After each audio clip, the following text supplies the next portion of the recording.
Hello everyone, কেমন আছো তোমরা সবাই? আশা করি ভালো আছো। আজকে আমরা জীববিজ্ঞানের যে প্রথম অধ্যায়টা আছে সেটার উপর একটা ক্লাস করব। জীববিজ্ঞান কিন্তু খুবই সহজ একটা বিষয়। আমি আশা করি তোমাদেরকে খুব সুন্দরভাবে, সহজভাবে জীববিজ্ঞানটা পড়াতে পারবো। এবং একটা অনুরোধ থাকবে, এবং এটা আমার আশা, যে তোমরা প্রত্যেকে এই পুরো সময়টা সম্পূর্ণ মনোযোগ দিয়ে দেখবে। এবং একটা ব্যাপার একটু শেয়ার করি, জীববিজ্ঞান কিন্তু আমাদের দৈনন্দিন জীবন এবং প্রত্যেকটা কাজে খুবই গুরুত্বপূর্ণ, যেটা তোমাদের প্রত্যেক সময় কাজে লাগবে। তো চলো শুরু করা যাক। আজকে আমরা একটু অন্যভাবে ক্লাসটা নিব।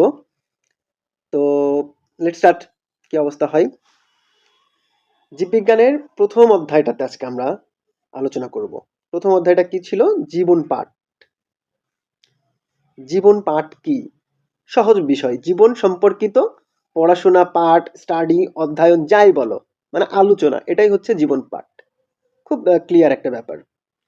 এই জীবন পাঠের অন্তর্গত কি কি বিষয় আছে আমরা একটু সেইগুলা দেখি। প্রথম যে বিষয়টা আছে জীববিজ্ঞানের ধারণা, অর্থাৎ জীববিজ্ঞান কি। জীববিজ্ঞান যদি আমরা তাত্ত্বিকভাবে বলি, এখানে দুইটা বিষয় আছে। একটা হচ্ছে বায়োস এবং লোগোস। এই যে দুইটা শব্দ আছে, এই দুইটার শব্দ একসাথে করে হয়েছে বায়োলজি। এই দুইটা কিন্তু গ্রিক শব্দ। এখন বিষয় আসলো, আমরা একটু সংজ্ঞায় যাই।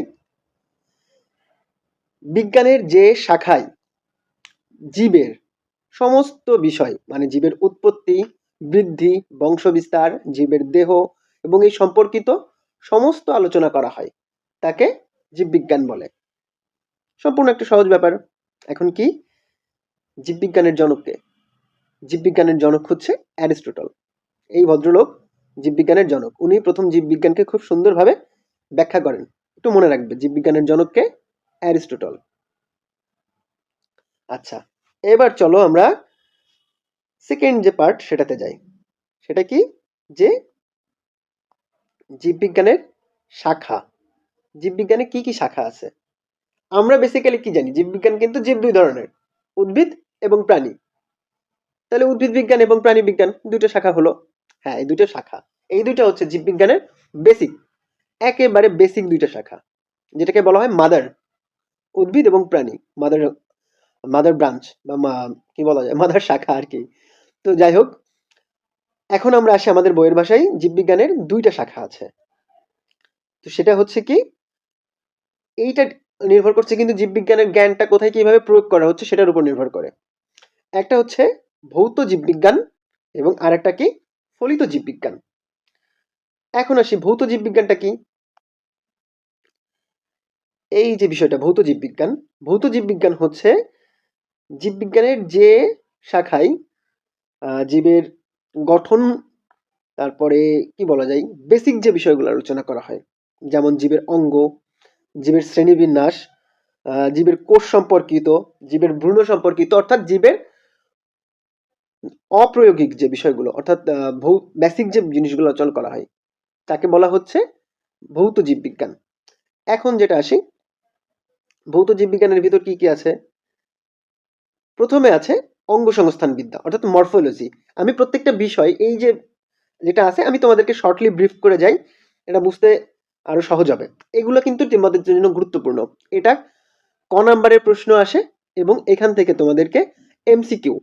প্রথম অধ্যায় খুব সহজ। এখন মনে হতে পারে প্রথম অধ্যায় সহজ, এটা আমরা কেন পড়বো, বা এত গুরুত্ব দিয়ে পড়ার কিছু নেই। অবশ্যই আছে। তোমরা প্রথম অধ্যায় থেকে প্রশ্ন প্রত্যেক পরীক্ষায়, যে কোনো পরীক্ষায় যেখানে প্রথম অধ্যায়টা সিলেবাসের অন্তর্গত আছে, তোমরা 5 থেকে 7 মার্কস এখানে পাবা।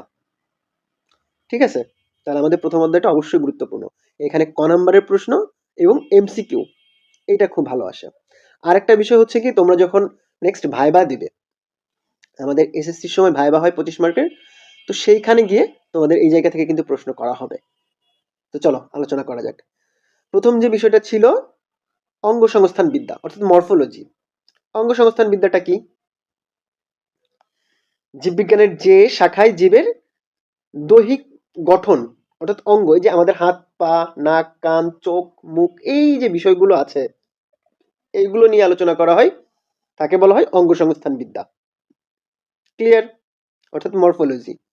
সেকেন্ড যে বিষয়টা আছে সেটা কি? ট্যাক্সোনমি। ট্যাক্সোনমিটা কি? অর্থাৎ শ্রেণীবিন্যাস বিদ্যা। জীবের প্রত্যেকটা জীবকে, পৃথিবীতে তো আল্লাহ বহু জীব সৃষ্টি করেছে। এই যে প্রত্যেকটা জীবের বিভিন্ন ক্লাস আছে, আলাদা আলাদা আছে। মশা এক শ্রেণীতে পড়ে, মুরগি এক শ্রেণীতে পড়ে, হাতি এক শ্রেণীতে পড়ে, কুকুর এক শ্রেণীতে পড়ে, আবার ভাইরাস, ব্যাকটেরিয়া এর এক শ্রেণীতে পড়ে। উদ্ভিদের ভিতরেও বিভিন্ন অংশ আছে, তারা এক শ্রেণীতে পড়ে। এই যে ডিফারেন্সগুলা, ক্লাসগুলা, এই সম্পর্কিত যে আলোচনা, এটা যেভাবে করা হয়, রীতি-নীতি, সমস্ত বিষয়টা যেখানে আলোচনা করা হচ্ছে, তাকে বলা হচ্ছে তোমার ট্যাক্সোনমি। শেষ। সেকেন্ড যে বিষয়টা আছে শরীরবিদ্যা, ফিজিওলজি। উচ্চারণটা কি? ফিজিওলজি। এখানে কি? জীবের অঙ্গ প্রত্যঙ্গ। প্রথম যে বিষয় ছিল অঙ্গ সংস্থান, মরফোলজি, এবং ফিজিওলজিটা কি? আগে অঙ্গ নিয়ে আলোচনা করেছে, এখন যে অঙ্গের ইন্টারনাল, অর্থাৎ আরো ডিটেইল আলোচনা করা হবে জীবের অঙ্গ প্রত্যঙ্গের জৈব রাসায়নিক কার্যাবলী। আচ্ছা, যেমন কি আমরা যে শ্বাস নিচ্ছি, শ্বাস প্রক্রিয়া, ঠিক আছে, খাবার খাচ্ছি, হজম করছি, শ্বসন প্রক্রিয়া, রেচন প্রক্রিয়া, উদ্ভিদ খাবার তৈরি করছে, সালোক সংশ্লেষণ প্রক্রিয়া, অর্থাৎ আমাদের যে ইন্টারনাল বিষয়গুলা, যেভাবে খাবার খাচ্ছি থেকে শুরু করে বৃদ্ধি হচ্ছে, সমস্ত বিষয় যে ইন্টারনালি আলোচনা করা হয়, এই যে বিষয়টাকে একত্রে বলা হয় ফিজিওলজি বা শরীরবিদ্যা। Clear concept? আশা করি বুঝতে পারছো। আচ্ছা, সেকেন্ড যেটা আছে সেটা হচ্ছে ভ্রূণবিদ্যা, এবং সরি আরেকটা হচ্ছে হিস্টোলজি। হিস্টোলজিটা কি? জীবের টিস্যু। টিস্যু হইলে হিস্টোলজি, আবার যদি কোষ হয় সাইটোলজি। এটা মনে রাখবা, টিস্যু হইলে হিস্টো এবং কোষ হইলে সাইটোলজি। আচ্ছা, আর ভ্রূণ হইলে ভ্রূণ, এটা হলে এমব্রায়োলজি। গুড। হিস্টোলজিটা কি? জীবদের টিস্যু সম্পর্কিত, টিস্যুর গঠন, বিন্যাস, কার্যাবলী সমস্ত নিয়ে যে আলোচনা, তাকে বলা হয় হচ্ছে, বলো বলো, হিস্টোলজি। আচ্ছা, এখন হচ্ছে টিস্যু কি এবং কোত্থেকে আসলো। প্রথম যে বিষয়টা আছে টিস্যুর আগে, সেটা হচ্ছে কোষ। আগে আমরা একটু দেখি কোষটা কি। চলো আমরা একটু বই থেকে দেখে আসি কোষটা কি। এইখানে দেখো, এই যে দুইটা কোষ রয়েছে, এই যে এটা হচ্ছে উদ্ভিদ কোষ, গোল, বা এই যে ডিম্বাকার যে শেপ, এটা হচ্ছে রাউন্ড শেপ, যেটা উদ্ভিদ কোষ, এবং এটা প্রাণী কোষ। কোষ কি? জীবদেহের গঠন ও কাজের একক। জীবদেহের গঠন ও কাজের এককে কি বলা হয়? কোষ। আমরা প্রত্যেকটা জীব কিন্তু এক বা একাধিক থেকে বহু অসীম সংখ্যক কোষ দিয়ে আল্লাহ আমাদেরকে তৈরি করেছেন। ঠিক আছে, এবার এই কোষগুলো যদি একই রকম হয়, অথবা তারা যদি অনেকগুলা কোষ একত্রিত হয়ে একই কাজ করে বা একই ধরনের কাজ করে, তখন তাকে বলা হবে কি? টিস্যু। ক্লিয়ার? তাহলে অনেকগুলো কোষ একত্রিত হয়ে যদি একই রকম কাজ করে, একই ধরনের কার্য সম্পাদন করে, আবার এই কোষগুলোর উৎপত্তি, গঠন যদি একই রকম হয়, তখন এই কোষ সমষ্টিকে বলা হয় টিস্যু। আর এই টিস্যু সম্পর্কিত যে আলোচনা, তাকে কি বলা হয়? হিস্টোলজি। ঠিক আছে? আচ্ছা, নেক্সট আমরা একটা অংশে আছি, এমব্রায়োলজি। এমব্রায়োলজিটা কি? এমব্রায়ো হচ্ছে ভ্রূণ সম্পর্কিত বিদ্যা। জীবের যে ভ্রূণ হয়, অর্থাৎ আমরা একটা বিষয় পড়েছি, মেল গ্যামেট এবং ফিমেল গ্যামেট, এই দুইটা মিলে জীবের বাচ্চা, এই যে শুরু সূচনাটা হয়, এখান থেকে ভ্রূণ আসে। ঠিক আছে, এই বিষয়টাকে বলা হয় ভ্রূণ সম্পর্কিত বিদ্যা। এই সমগ্র আলোচনাটাকে, উদ্ভিদের পরাগ রেণু একসাথে মিলিত হলো গর্ভাশয়ে, এই যে এখান থেকে যে জীবের সৃষ্টি হলো, এই যে গঠনটা একসাথে হলো, এখানে যে সমগ্র আলোচনা, এটা হচ্ছে ভ্রূণবিদ্যার অন্তর্গত।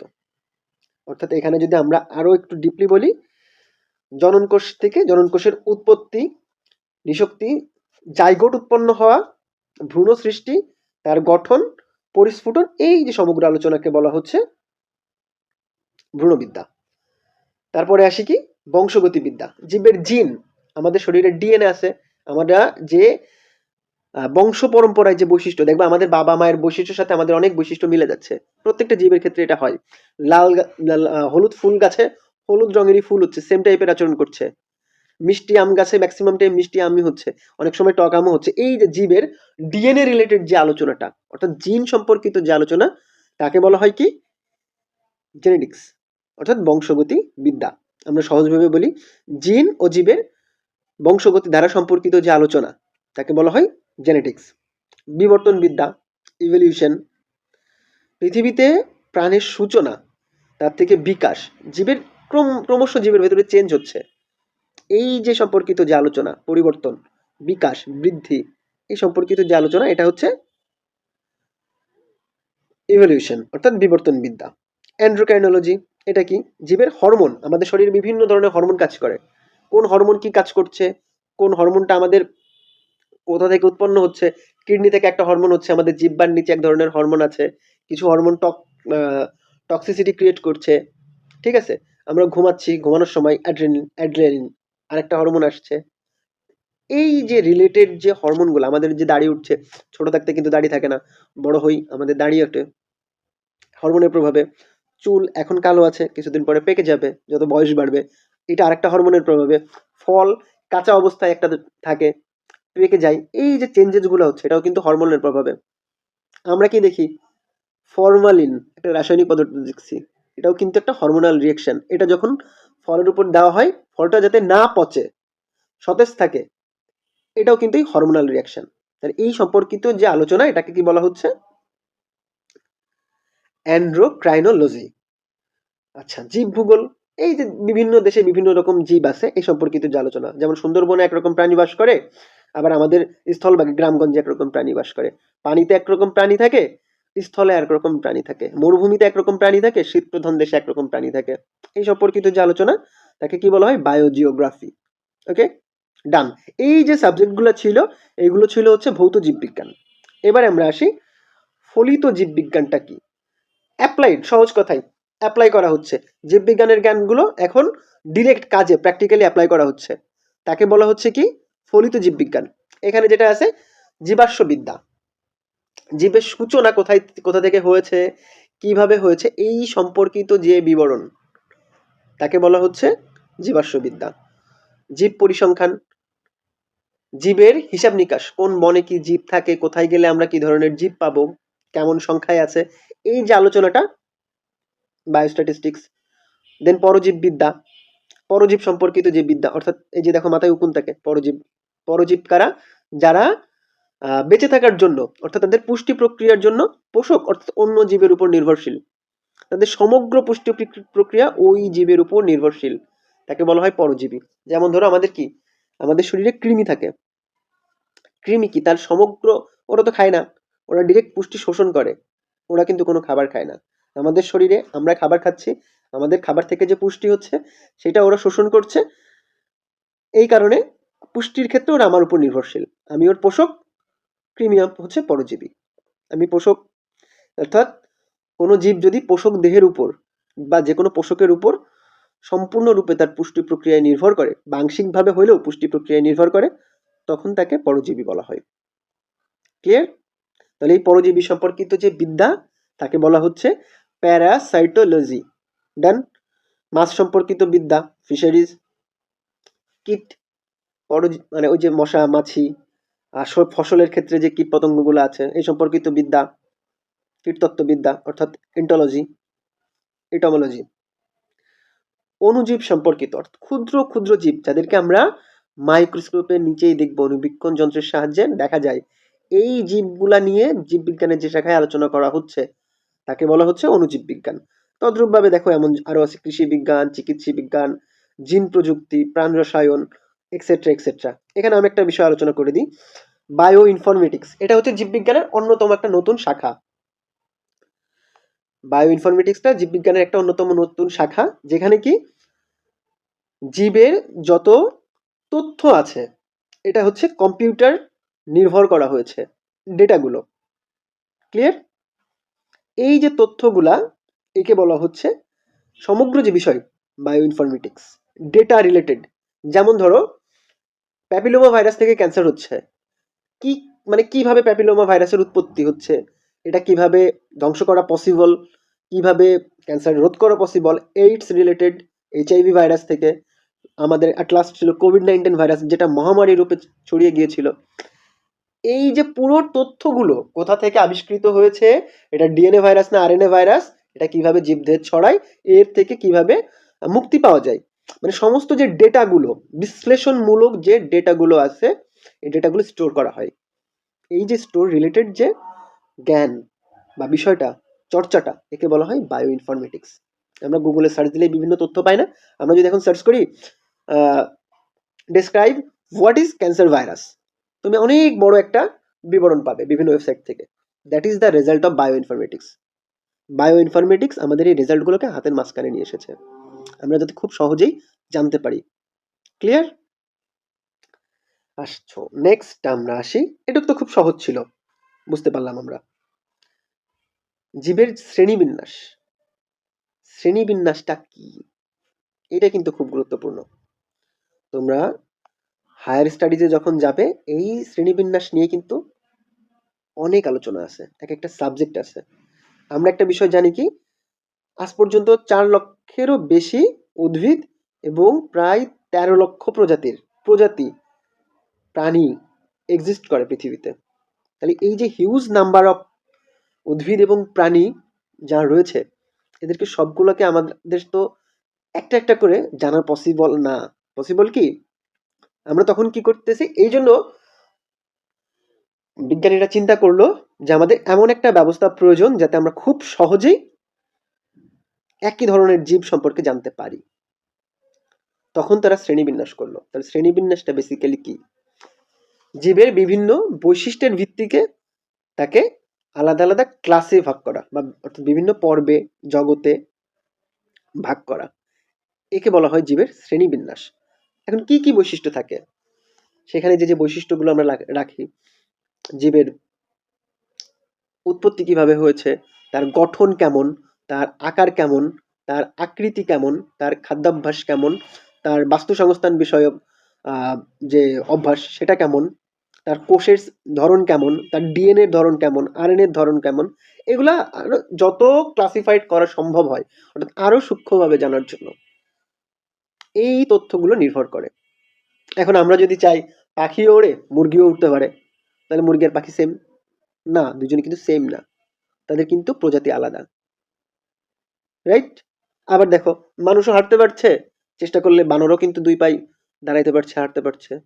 আবার মাঝে মাঝে দেখি ছাগলও 2 পায়ে দাঁড়ায় যাচ্ছে, মুরগিও 2 পায়ে হাঁটছে, হাঁসও 2 পায়ে হাঁটছে। এটা কি সেম? আমরা কি সেম? না, ডিফারেন্ট। এই যে আলাদা আলাদা যে ব্যাপারটা, এই পুরো ব্যাপারটাই শ্রেণীবিন্যাস। তাহলে শ্রেণীবিন্যাসটা কি? জীবের বিভিন্ন বৈশিষ্ট্যের ভিত্তিতে সমগ্র জীবজগৎকে বিভিন্ন শ্রেণীতে ভাগ করা, একে বলা হয় শ্রেণীবিন্যাস। আর এই শ্রেণীবিন্যাস সম্পর্কিত যে আলোচনা, তাকে বলা হচ্ছে শ্রেণীবিন্যাস বিদ্যা। এখান থেকে প্রশ্ন আসে, শ্রেণীবিন্যাস কি এবং শ্রেণীবিন্যাস বিদ্যা কাকে বলে? আরেকটা প্রশ্ন হয় যে জীবের শ্রেণীবিন্যাসের প্রয়োজনীয়তা কি, জীবের শ্রেণীবিন্যাসের উদ্দেশ্য এবং শ্রেণীবিন্যাসের প্রয়োজনীয়তা কি। তো শ্রেণীবিন্যাসটা প্রথমে কে করেন? Gregor Johann Mendel.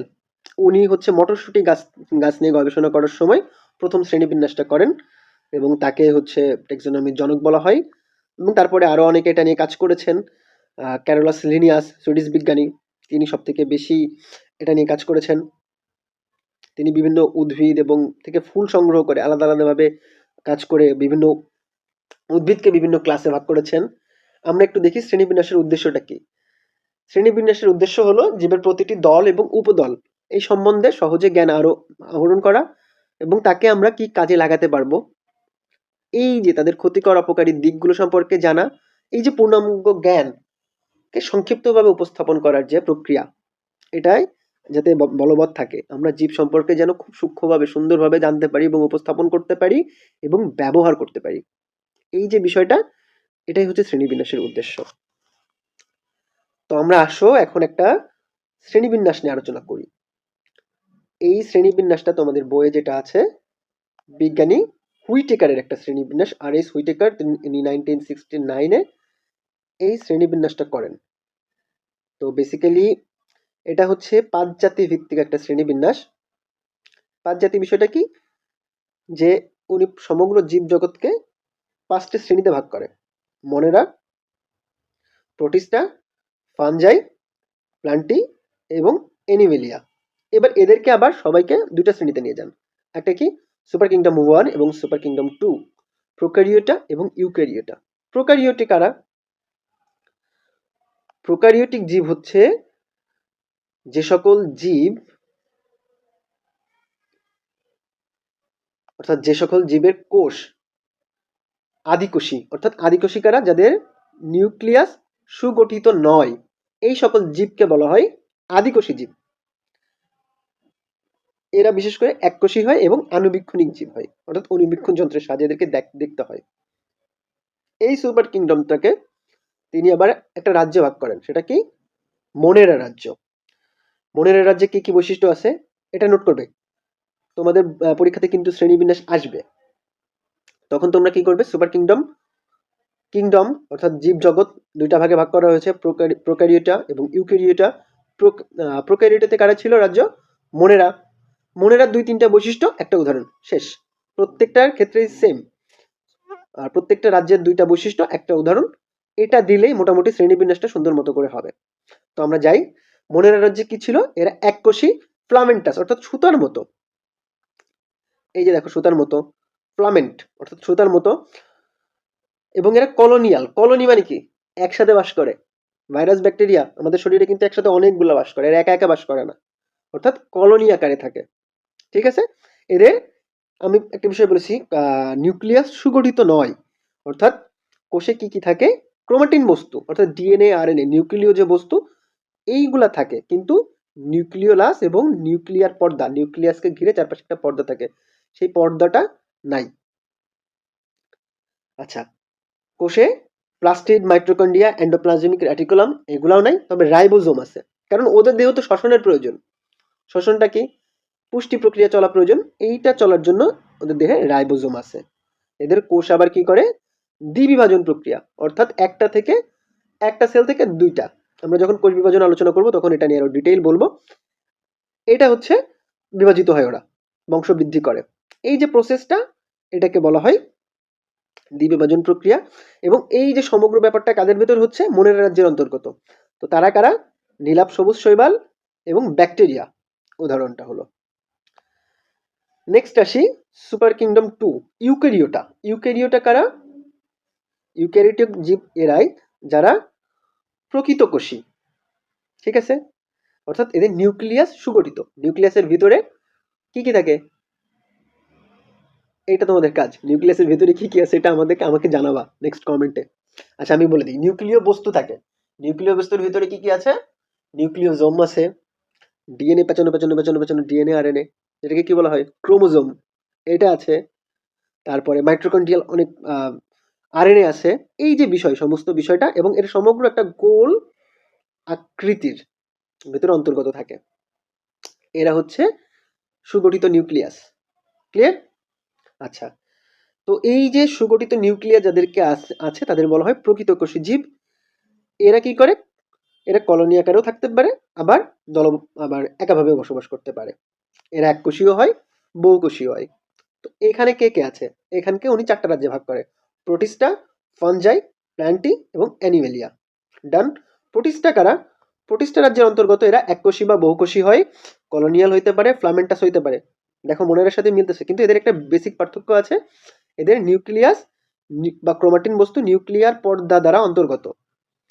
আচ্ছা, ডিএনএ, আরএনএ এবং প্রোটিন থাকে। ঠিক আছে? অর্থাৎ কোষের সকল অঙ্গাণু থাকে। মোনেরার সাথে প্রোটিস্টার এইটাই হচ্ছে বেসিক পার্থক্য। ক্লিয়ার? আচ্ছা, এদের খাদ্য শোষণ ফটোসিনথেটিক পদ্ধতিতে হয়। এদের আরেকটা জিনিস এখানে হয়, এদের অযৌন জনন ঘটে। আচ্ছা, সেটা কি? অযৌন জনন বলতে ধরো হয় কি, একটা থেকে আরেকটা উৎপন্ন হচ্ছে, কোনো জৈবনিক প্রক্রিয়া এখানে চলছে না। ক্লিয়ার? এবং আরেকটা বিষয় এখানে দেখো, যৌন জননও ঘটে, সেটাকে কি বলা হয়, বা সরি জৈবনিক ভাবেও ঘটে, সেটা হচ্ছে কি কনজুগেশনের মাধ্যমে। কনজুগেশন কিন্তু যৌন জনন প্রক্রিয়া। কনজুগেশনটা হচ্ছে, এটা সাধারণত শৈবালে হয়, একই দেহের ভেতরে মেল গ্যামেট এবং ফিমেল গ্যামেট দুইটাই থাকে, তারা একসাথে হয়, হয়ে তাদের ওইখানে নতুন একটা অপত্য কোষ তৈরি করে, সেখান থেকে নতুন ভাবে তারা বংশ বিস্তার করে। এটা হচ্ছে কনজুগেশন। অর্থাৎ তাদের একই দেহের ভিতরে মেল গ্যামেট এবং ফিমেল গ্যামেট দুইটাই থাকে, এটাকে কনজুগেশন বলে। এখন এই ক্ষেত্রে এটা শৈবালে হয়, মনে রাখবা। আচ্ছা, এখানে যেমন আছে এই যে বহুকোষী শৈবাল, উদাহরণ অ্যামিবা।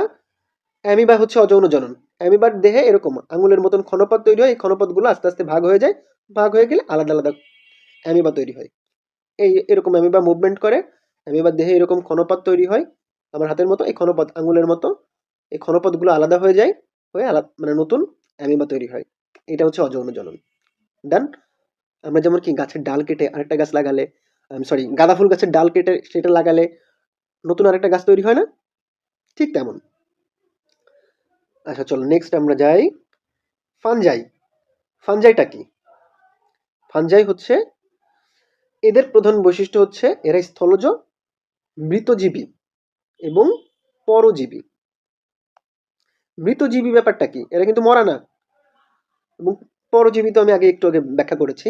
মৃতজীবী হচ্ছে যে প্রাণী বেঁচে থাকার জন্য, তার পুষ্টি প্রক্রিয়ার জন্য মৃত প্রাণীর উপর বা জীবের উপর, উদ্ভিদের উপর ডিপেন্ড করে, তারা হচ্ছে মৃতজীবী। অর্থাৎ মৃত প্রাণীকে খেয়ে তাদের পুষ্টি প্রক্রিয়া সম্পন্ন করে। অর্থাৎ তাকে আমরা কি এখন বলবা যে ভাইয়া আমরা তো মুরগি কেটে খাচ্ছি, গাছ কেটে অর্থাৎ সবজি এটাও কেটে মারা যাওয়ার পরে রান্না করে খাচ্ছি, আমরা কিন্তু সজীব অবস্থায় খাচ্ছি। এরা কি করে, তুমি একটা মুরগি ফেলে রাখো বা একটা যে কোনো ইঁদুর ফেলে রাখছে, সেখান থেকে কি সেটা পচে যাচ্ছে, পচে সেখানে পোকা আছে, পোকা হয়ে সেখান থেকে ওরা খাবার পাচ্ছে।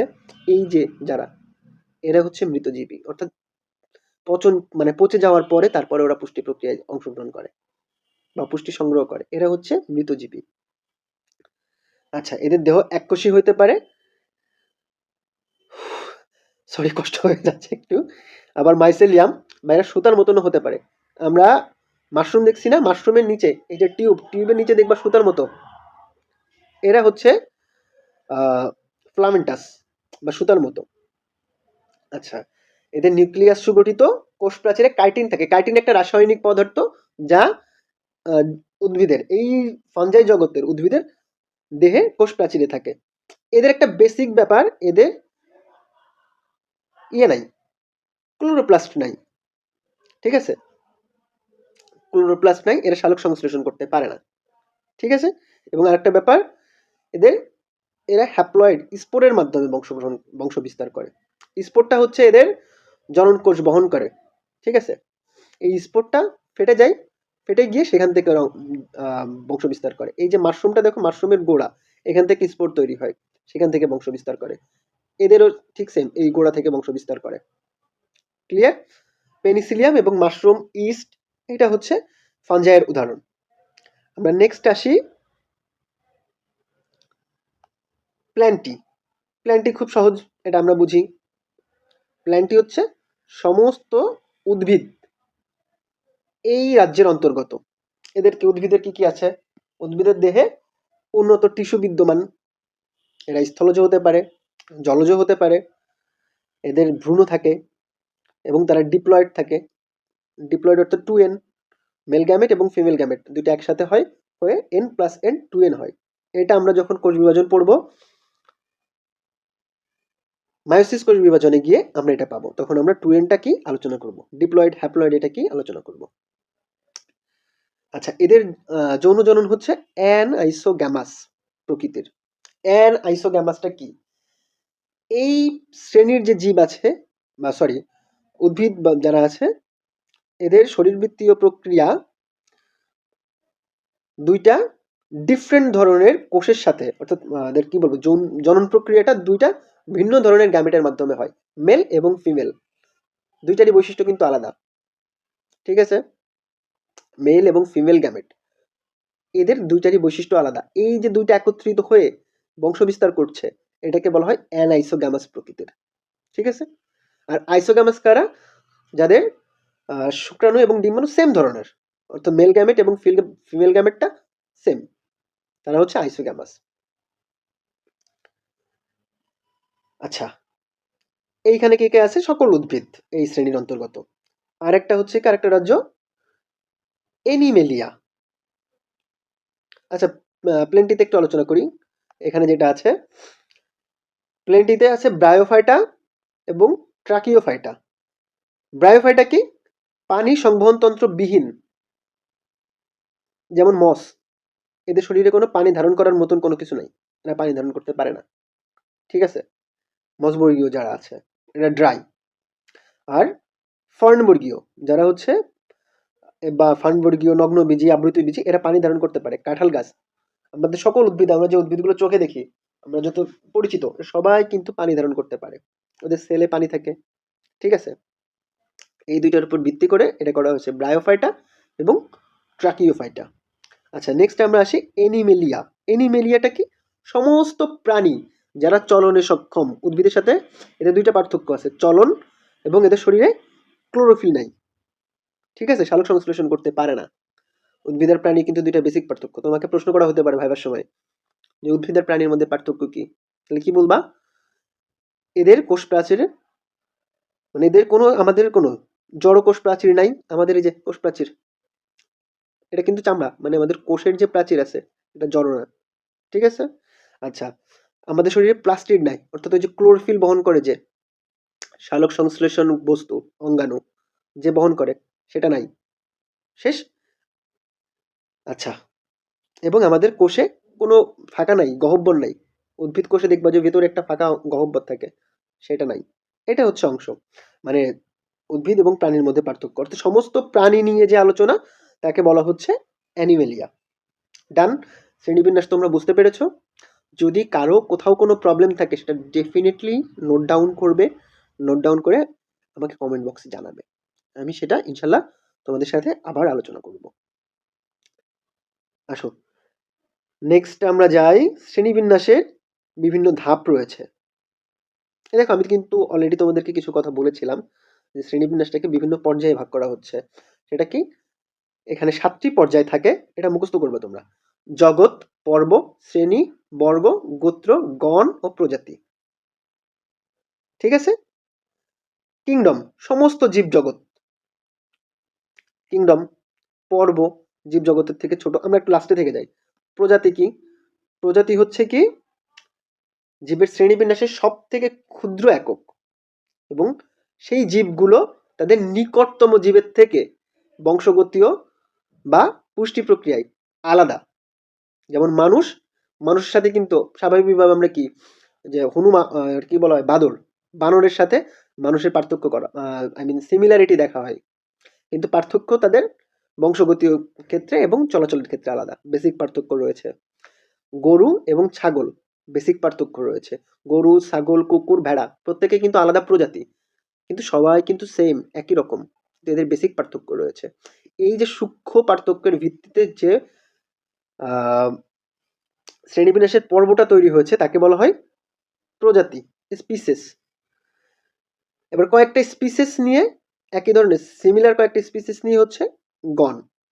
কয়েকটা গণের সমষ্টি হচ্ছে গোত্র, বর্গ, শ্রেণী, পর্ব, রাজ্য।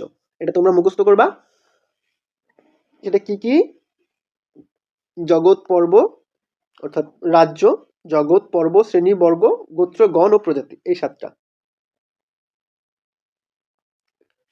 এখানে একটা ব্যাখ্যা করা হয়েছে, আমরা সেই ব্যাখ্যাটা একটু দেখি।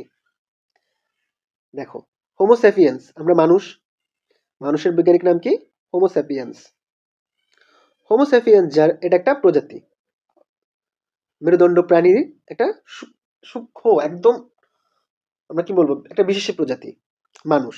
মানুষের বিভিন্ন বৈশিষ্ট্য আছে, আবার মানুষের বিশিষ্ট বৈশিষ্ট্যের সাথে কিছু বৈশিষ্ট্য মিলে যায় অন্য প্রাণীর, তারা কিন্তু সেম গণভুক্ত। ঠিক আছে, এই যে দেখো, দেহের অনুপাতে মস্তিষ্ক বড় এবং খাড়াভাবে 2 পায়ে দাঁড়াতে পারে। আবার উপরে যাও, গোত্র। এই যে গণ, এই সেম গণের যে বৈশিষ্ট্যগুলো, এগুলো একই গোত্রের বিভিন্ন প্রাণীর ক্ষেত্রে আছে, যেমন কি শিম্পাঞ্জি, গরিলা, ওরাংউটান, সেম ধরনের। মানুষও কিন্তু আবার সেম টাইপের যাচ্ছে, কিন্তু প্রজাতির জায়গায় এসে তারা সূক্ষ্মভাবে তাদেরকে পার্থক্য রয়েছে। প্রজাতিতে এসে তারা সূক্ষ্মভাবে পার্থক্য করা যাবে, তাদেরকে আলাদা করা যাবে। আমি একটু খুব সিম্পলি বোঝাই। তোমাকে প্রশ্ন করা হলো 2 পায়ে হাঁটে, সোজা হয়ে দাঁড়াইতে পারে, এরকম কিছু প্রাণীর নাম বলো। তুমি কি বলবা? গরিলা, শিম্পাঞ্জি, ওরাংওটাং, মানুষ 2 পায়ে হাঁটলো, এই যে এক গোত্রের হয়ে গেছে। আর একটু জায়গায় যায়, কার ব্রেন, মাথার ভিতরে যে মস্তিষ্ক আছে, কার ব্রেনের পরিমাণ সব থেকে বেশি, আরো ক্লাসিফাইড হয়ে গেল। আমরা আরো সূক্ষ্মভাবে যাই। কে 2 পায়ে দাঁড়াইতে পারে, সুন্দর মতো হাঁটতে পারে, তার কাদের কপাল খাড়া, গরিলাদের দেখবে কপাল এরকম গোল, কাদের নাকের গঠন ডিফারেন্ট, কাদের আহ, জনন প্রক্রিয়া আলাদা, খাদ্য প্রক্রিয়া আলাদা, বুদ্ধি বেশি। এই যে বিষয়টা যে আলাদা পার্থক্য হয়ে গেল, তখন কি প্রজাতি। এই তদ্রূপ ভাবে মেরুদণ্ড, এই যে দেখো তোমরা পুরোটা পড়লে বুঝতে পারবে এই ব্যাখ্যাটা। আচ্ছা, আমরা দেন যাই। আমরা একটা বিষয় দেখলাম না, মানুষের নামের ক্ষেত্রে বৈজ্ঞানিক নামে দুইটা অংশ রয়েছে। একটা কি, প্রথম অংশ হচ্ছে গণ, আর দ্বিতীয় অংশটা হচ্ছে প্রজাতি। এই যে দুইটা অংশ, এই দুইটা অংশকে একত্রে বলা হয় হচ্ছে দ্বিপদ নামকরণ বা দ্বিপদ নাম।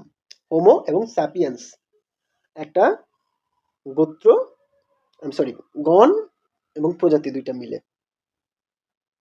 আচ্ছা, দ্বিপদ নামকরণ পদ্ধতি সম্পর্কে তোমরা এখানে একটু পড়াশোনা করো। দ্বিপদ নামকরণটা আমি একটু বলে দিই। যখন জীবের গণ এবং প্রজাতি দুইটা মিলে যে নামটা হয় তাকে দ্বিপদ নামকরণ বলছে। এই দ্বিপদ নামকরণের ক্ষেত্রে সব থেকে বেশি উদ্ভিদ যিনি এগিয়ে আসেন তিনি হচ্ছে সুইডিশ বিজ্ঞানী ক্যারোলাস লিনিয়াস। আচ্ছা, এবং আরেকটা যে বিষয় আছে, উদ্ভিদ এবং প্রাণী তাদের নামকরণের জন্য স্বীকৃতি দেওয়ার জন্য দুইটা আলাদা অর্গানাইজেশন আছে ইন্টারন্যাশনালি। উদ্ভিদের যে দেয় সে হচ্ছে আইসিবিএন, প্রাণীর যে দেয় আইসিজেডএন। আইসিবিএন কে international code of botanical nomenclature, ঠিক আছে। আর প্রাণীর ক্ষেত্রে international code of zoological nomenclature. Clear? এই দুটো প্রশ্ন কিন্তু আসে।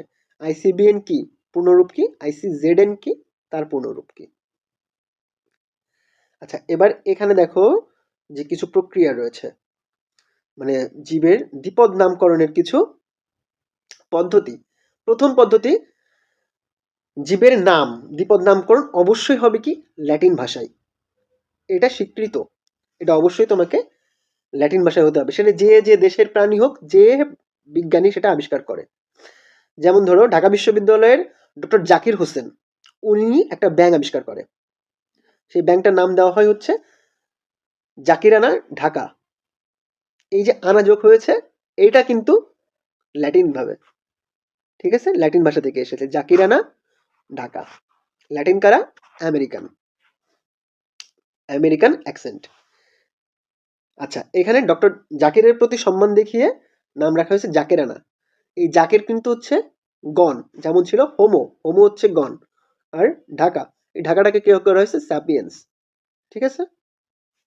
আচ্ছা, বৈজ্ঞানিক নামে দুইটা অংশ থাকবে, একটা হচ্ছে আমি বললাম না গণ এবং প্রজাতি।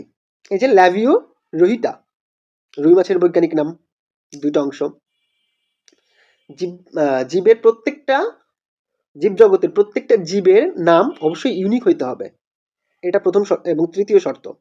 চতুর্থ শর্ত কি, বৈজ্ঞানিক নামের প্রথম অংশ বড় হাতের অক্ষর হবে এবং বাকি অক্ষরগুলো হবে ছোট হাতের অক্ষরে। ক্লিয়ার? দেন আরেকটা কি, অবশ্যই সেটাকে মুদ্রণের সময় এটা হতে হবে ইটালিক ফর্মে। এটা মনে রাখবা, যখন প্রিন্টেড বা ছাপা হবে, ছাপার সময় ইটালিক ফর্মে, আর যখন হাতে লেখা হবে তখন ডান দিকে একটু বাঁকা করে, বাম দিকে একটু বাঁকা করে। আচ্ছা, এবং আরেকটা বিষয় আসি, যদি কয়েকজন বিজ্ঞানী হাতে লেখার সময় ইটালিক ফর্মে না লিখলেও চলবে, হাতে লেখার সময় তোমাকে লিখতে হবে হচ্ছে নিচে দাগ দিতে হবে আলাদা আলাদা করে। এই যে গণের নিচে আলাদা করে দাগ, স্যাটিভা প্রজাতির নিচে আলাদা করে দাগ। ক্লিয়ার? যদি কয়েকজন বিজ্ঞানী একত্রে নাম প্রকাশ করে তখন এই যে আইসিবিএন এবং আইসিজেডএন প্রথম বিজ্ঞানীকে এই নামের স্বীকৃতি দেয়, ঠিক আছে, যিনি প্রথম করেছেন। যেমন দেখো হোমোসেপিয়েন্স, হোমোসেপিয়েন্স কিন্তু প্রথম যিনি করেছেন ক্যারোলাস লিনিয়াস, তার নাম অনুসারে এল দেওয়া হয়েছে। ক্লিয়ার? আচ্ছা, অরাইজা স্যাটিভা, এই যে নামের শেষে এল দেওয়া হয়েছে। ক্লিয়ার? আচ্ছা, দেন আসি আমরা কিছু দ্বিপদ নামকরণ দেখি। এইগুলো তোমাদের ডেফিনেটলি মুখস্থ করতে হবে ভাইয়া, এইটা মুখস্থ না করলে চলবে না। এটা কিন্তু পরীক্ষাতে আসে, খুবই গুরুত্বপূর্ণ এগুলা। যেমন দেখো ধানের বৈজ্ঞানিক নাম, আমি একটু এগুলো উচ্চারণ তোমাদেরকে বলে দিই। ধানের অরাইজা স্যাটিভা, পাট কর্কোরাস ক্যাপসুলারিস, আম ম্যাঙ্গিফেরা ইন্ডিকা। এটা কিন্তু ইন্ডিয়ান, আমাদের সাবকন্টিনেন্ট, ইন্ডিয়ান সাবকন্টিনেন্টের ফল প্রথম আবিষ্কৃত হয়, এই যে সেই কারণে এটাকে ইন্ডিকা নাম দেয় তারা শেষে। কাঁঠাল আর্টোকার্পাস হেটেরোফাইলাস, শাপলা নিমফিয়া নৌচালি, নিমফিয়া নৌচালি। জবা হিবিস্কাস রোজা সাইনেন্সিস। আচ্ছা, কলেরিয়া জীবাণু ভিভ্রিও কলেরিয়া, ম্যালেরিয়া জীবাণু প্লাজমোডিয়াম ভিভ্যাক্স, আরশোলা পেরিপ্লানেটা আমেরিকানা। তারপরে আছে এপিস ইন্ডিকা মৌমাছি। ইলিশ, এটা নাম আগে ছিল হচ্ছে ইলিশা ইলিশা, তো যেহেতু গণ এবং প্রজাতি সেম হয়ে যায় তার কারণে এই নামটা বাদ দেওয়া হয়েছে। এখন যে নতুন নামটা হয়েছে সেটা কি টেনুয়া লোজা ইলিশা। ঠিক আছে, এই কারণে আমরা বলি ইলশা ফিশ, টেনুয়া লোজা ইলিশা। আচ্ছা, এই যে কোনো ব্যাঙের ক্ষেত্রে দুইটা নাম, তোমরা ট্রাই করবে এইটা মুখস্থ করার। দত্তা ফাইরেনাস মেলানো স্ট্রিকটাস। বুফো মেলানো স্ট্রিকটাসটা এখন ইন্টারন্যাশনালি বহুল ব্যবহৃত নয়, এখন দত্তা ফাইরেনাস মেলানো স্ট্রিকটাস এটা বহুল ব্যবহৃত। ঠিক আছে, দোয়েল Copsychus saularis, Copsychus saularis. Royal Bengal tiger Panthera tigris, sorry Panthera tigris, Panthera tigris. মানুষ হোমো স্যাপিয়েন্স। তো এটাই হচ্ছে অনেক ক্লাস পুরোটা প্রথম অধ্যায়ের। তো আশা করি তোমাদের সমস্যা থাকার কথা না, তোমরা তারপরেও যদি সমস্যা থাকে ডেফিনেটলি আমাকে শেয়ার করবে, আমাকে জানাবে, আমি এই বিষয়টার সলিউশন করব। এবং প্রত্যেকটা বিষয় তোমরা নোট ডাউন করবে। প্রথম অধ্যায় থেকে কিন্তু প্রত্যেকবারই প্রত্যেক পরীক্ষায় এসএসসি পরীক্ষা পর্যন্ত তোমরা যখন আরও সামনে যাবে, অ্যাডমিশন স্টেজে যাবে, এখান থেকে তোমরা কিন্তু কোশ্চেন পাবে, 2 থেকে 5 মার্কের কোশ্চেন পাবে। আর কিছু ক্ষেত্রে ক এবং খ এখান থেকে ম্যান্ডেটরি প্রশ্ন পাওয়া যায়। তো আশা করি তোমরা ক্লাসটা বুঝতে পেরেছো। তোমাদের যদি কোনো ফিডব্যাক থাকে অবশ্যই ফিডব্যাক দিবে। যাক, ধন্যবাদ, ভালো লাগলো। তোমরা সবাই সুস্থ থেকো, ভালো থেকো এবং পড়াশোনাটাকে অবশ্যই মজা করে উপভোগ করে পড়বে। বায়োলজির ক্ষেত্রে বড় ব্যাপার নোট করা, আন্ডারলাইন করা এবং নিজের একটা শর্ট নোট ক্রিয়েট করা, তাহলেই বায়োলজিতে সুন্দর মতো করে সাকসেস পাওয়া পসিবল। বায়োলজি খুবই সহজ সাবজেক্ট। তো সবাই ভালো থেকো, সুস্থ থেকো। ইনশাল্লাহ নেক্সট ক্লাসে তোমাদের সাথে আবার কথা হবে, দেখা হবে। দোয়া রইল সবার প্রতি, আমার জন্য দোয়া করবে।